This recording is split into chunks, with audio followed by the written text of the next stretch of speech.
Hi friends, సలహాల అంగడి. ఈ కథ మీకోసం. నందనవనం అనే గ్రామంలో విష్ణుశర్మ అనే బ్రాహ్మణుడు ఉండేవాడు. దేశ దేశాలన్నీ తిరిగి ఆయన అపారమైన జ్ఞానం సంపాదించాడు. తన సొంత ఊళ్ళో జనాలంతా సమస్యలతో సతమతమవుతూ ఉన్నారని గమనించిన విష్ణుశర్మ వారికి ఏదైనా వినూత్నమైన సేవను అందించాలనుకున్నాడు. ఒక మర్రి చెట్టు కింద ఆయన తన అంగడిని ప్రారంభించాడు. చెట్టుకు ఒక బోర్డు వ్రేలాడదీశాడు. సలహాల అంగడి, పూర్తి హామీ అని.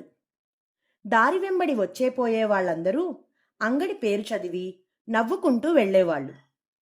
ఎవరు వచ్చినా రాకున్నా విష్ణుశర్మ మాత్రం ప్రతిరోజు మర్రి చెట్టు క్రింద క్రమం తప్పకుండా కూర్చుంటూ వచ్చాడు. ఒక రోజున రాముడు, రంగడు అనేవాళ్ళు ఇద్దరూ వచ్చారు సలహాల అంగడికి.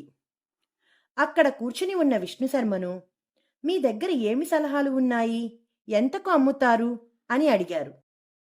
నేనిచ్చే ప్రతి సలహాకు కనీస ధర 100 రూపాయలు. ఆ సలహా ఇవ్వటంలో ఉన్న కష్టాన్ని బట్టి అసలు ధర మారుతుంటుంది. ఒకవేళ మీరు గనక నా సలహా వద్దనుకుంటే మీ ధనం మీకు తిరిగి ఇచ్చేస్తాను అన్నాడు విష్ణుశర్మ. రాముడు, రంగడు ఒకరి ముఖాలు ఒకరు చూసుకొని, సరే మాకిద్దరికి చెరొక సలహా ఇవ్వండి అని 200 రూపాయలు విష్ణుశర్మ చేతికిచ్చారు. ఇద్దరు ఆడవాళ్లు గొడవ పడే చోట మీరు ఉండకండి అని చెప్పాడు విష్ణుశర్మ ఆ డబ్బును జాగ్రత్త చేసుకుంటూ. ఆ ఇదో సలహా, దీనికో 100 రూపాయలు అన్నాడు రాముడు తిరస్కారంగా. వెంటనే, నీకు నా సలహా మంచిది కాదనిపిస్తే ఇదిగో నీ 100 నువ్వు తీసుకో అని 100 రూపాయలు తిరిగి ఇచ్చేశాడు విష్ణుశర్మ. రాముడు డబ్బును వెనక్కి తీసుకున్నాడు గాని రంగడు మాత్రం విష్ణుశర్మకు ధన్యవాదాలు చెప్పి సెలవు తీసుకున్నాడు. కొద్ది దూరం పోగానే రాముడు అతనితో, నువ్వు డబ్బునెందుకు వెనక్కి తీసుకోలేదు, ఊరికే 100 రూపాయలు వృధా ఖర్చు అన్నాడు.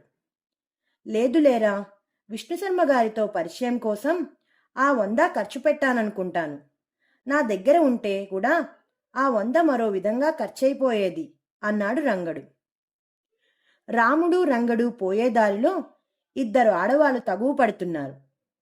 ఇద్దరూ వాళ్లను దాటుకొని పోతుండగా, రంగా, ఆ గొడవ ఏమిటో చూసి వెళ్దాం, ఒక్క క్షణం ఆగు అన్నాడు రాముడు. అయితే రంగడికి విష్ణుశర్మ ఇచ్చిన సలహా గుర్తొచ్చింది.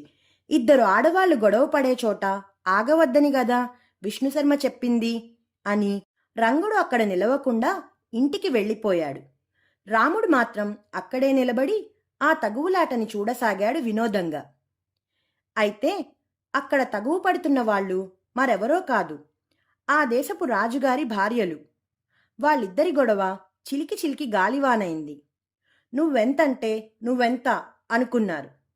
రాజుగారిని రాని, నీ పని చెబుతా అనుకున్నారు. నాకు సాక్షి ఇదిగో వీడే అని ఒక ఆమె రాముడిని చూపించింది. నాకు సాక్షి కూడా వీడే, నీ పక్షం ఎట్లా మాట్లాడతాడో నేను చూస్తాగా అని రెట్టించింది రెండో ఆమె.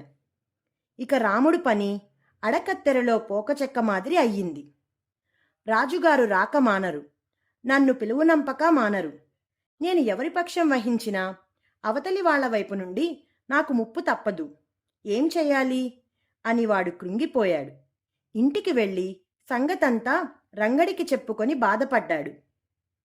విష్ణుశర్మ మాట వినకపోవడం వల్ల కదా ఇట్లా అయ్యింది అని రంగడు వాడిని విష్ణుశర్మ దగ్గరికి తీసుకువెళ్ళాడు. జరిగిన సంగతంతా విని విష్ణుశర్మ 500 రూపాయలు ఇమ్మన్నాడు. అదేమీ, పోయినసారి సలహాకు 100నే తీసుకున్నావు కదా అని రాముడు గింజుకున్నాడు. కానీ కష్టాన్ని బట్టి ధర ఉంటుందని నేను ముందే చెప్పాను కదా అన్నాడు విష్ణుశర్మ రాముడిచ్చిన 500 భద్రపరుచుకుంటూ. ఇవాల్టి నుండి నువ్వు మూగవాడివి అనుకో. నీ కష్టం తీరిపోవాలంటే నువ్వు మాటలు రాని వాడి మాదిరి బ్రతకాలి అని సలహా ఇచ్చాడు విష్ణుశర్మ. ఈ మాత్రం సలహాకు 500 అనిపించింది రాముడికి. అయినా ఒకసారి దెబ్బతిని ఉన్నాడు గనుక సరే అనక తప్పలేదు. అనుకున్నట్లుగానే మరునాడు రాముడి కోసం రాజభటులు వచ్చారు. ఉన్నవాడిని ఉన్నట్లు రాజసభకు పిలుచుకు వెళ్లారు. రాజుగారి భార్యలిద్దరూ వాడిని గుర్తుపట్టారు. ఇతనే అక్కడ నిలబడి మా పోట్లాట మొత్తం చూసిన ప్రత్యక్ష సాక్షి అన్నారు. రాజుగారు రాముడిని చూసి, ఏమయ్యా, నువ్వేనట ప్రత్యక్ష సాక్షివి, మరి ఎవరిది తప్పో నువ్వే చెప్పు అన్నారు గట్టిగా. బె బె బె బె అన్నాడు రాముడు నీళ్లు నములుతూ. రాజు, ఏమిరా మాటలు రావా అన్నాడు. బెబె బె బె అన్నాడు రాముడు మళ్ళీ విష్ణుశర్మను తలుచుకుంటూ. రాజుగారు భార్యలతో, వీడికి మాటలు వచ్చినట్లు లేవే, మరి ఎలాగా అన్నాడు. ఏమో మరి, మేమైతే ముందుగా ఊహించలేదు అన్నారిద్దరు. ఏమైతేనేం, వీడు మనకు పనికిరాడు అని రాజు రాముడిని ఇంటికి పంపించేశాడు. గండం గడిచిందని రాముడు ఊపిరైతే పీల్చుకున్నాడు. కానీ వాడి నోట మాట లేకుండా పోయింది. తాను మాట్లాడగలడని రాజుకు తెలిస్తే తనకు మరణశిక్ష ఖాయం. అందుకని ఆ రోజు నుండి వాడు పూర్తిగా మూగ జీవితం గడపవలసి వచ్చింది. ఇలా 4 రోజులు గడిచాక వాడికి తన జీవితం మీదే విరక్తి కలిగింది. ఎలాగైనా సరే మళ్ళీ తన మాట వెనక్కి తిరిగి వస్తే చాలు అనిపించింది వాడికి. సలహా కోసం మళ్ళీ విష్ణుశర్మ శరణుజొచ్చాడు. ఈసారి 1000 రూపాయలు పుచ్చుకొని విష్ణుశర్మ దీర్ఘంగా ఆలోచించి వేళ్ల మీద లెక్కలు వేసి చెప్పాడు. నేటికి 11వ రోజున నువ్వు వెళ్ళి రాజుగారిని కలువు, నిర్భయంగా జరిగిందంతా చెప్పేయ్ అన్నాడు. ఈరోజే చెప్పేస్తే ఏమి అన్నాడు రాముడు. రాణులు నీ శరీర అవయవాల్లో ఏదో ఒకటి ఊడగొడతారు, పర్వాలేదా మరి అన్నాడు విష్ణుశర్మ. రాముడు కిక్కురుమనకుండా సరే అన్నాడు. నాటి నుండి 11వ రోజున వెళ్ళి రాజును దర్శించుకున్నాడు. జరిగిందంతా చెప్పాడు. నాటి నుండి తన నోట మాటలేక ఎంత కష్టపడింది చెప్పుకుని మన్నించమని వేడుకున్నాడు. రాజుగారు రాణులు పగలబడి నవ్వారు. ఒరే, ఈ తెలివి నీకు సొంతంగా వచ్చింది కాదు అని మాకు తోస్తున్నది. నీకెవరో తెలివిగల వాళ్ళు సలహాలు ఇచ్చి ఉండాలి.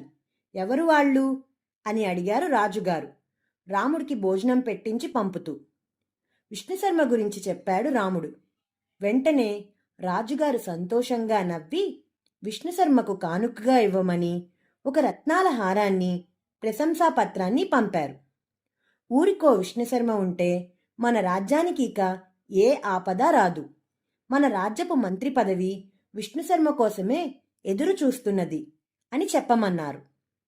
రాముడు విష్ణుశర్మకు వాటిని అందిస్తూ, మరేం అనుకోకండి, 15 రోజుల్లో ఏం జరిగినట్లు అని అడిగాడు. ఏమీ లేదు రాముడు, నిన్న రాజుగారి పుట్టినరోజు. ఆయన గొప్ప మనసుతో దానధర్మాలు చేసే పండుగ రోజు. ఆ రోజున వాస్తవం చెబితే ఆయన ఆనందం ముందు నీ సమస్య చిన్నదైపోయి నిన్ను మన్నించేస్తాడని ఆ రోజున వెళ్ళమన్నాను. గుర్తుంచుకో, ఆనందం అధికం చేసుకుంటే సమస్యలు మాయమైపోతాయి అన్నాడు విష్ణుశర్మ. ఈ కథ మీకు నచ్చిందా పిల్లలు? నచ్చినట్టయితే లైక్ చేయండి, షేర్ చేయండి, కామెంట్ చేయండి, ఇంకా సబ్స్క్రైబ్ కూడా చేసుకోండి. గంట కొట్టని వాళ్ళు కూడా గంట కూడా కొట్టండి.